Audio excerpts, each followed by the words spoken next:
The only way to move forward is to set the bar higher. Yan ang pangako ni Quezon Governor Helen Tan sa kanyang mga nasasakupan sa ginanap na Ulat sa Lalawigan 2026. Sa ilalim ng tinatawag niyang Healing Agenda, iniulat ni Tan ang mga programang napagtagumpayan ng provincial government sa kanyang unang taon sa ikalawang termino.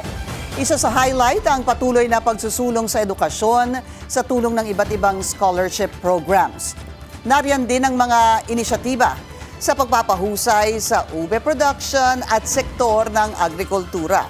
Sa usaping pangkalusugan, patuloy din daw ang modernisasyon ng healthcare system.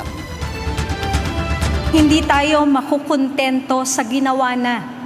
Bagkus, patuloy tayong maglalatag ng matibay na mga programa, mas sustainableng solusyon at mas inklusibong hakbang upang masigurong walang maiiwan sa ating pag-abante sa kaunlaran. Mag-follow sa aming mga social media accounts at mag-subscribe sa aming YouTube channel para sa pinakahuli at eksklusibong mga balita.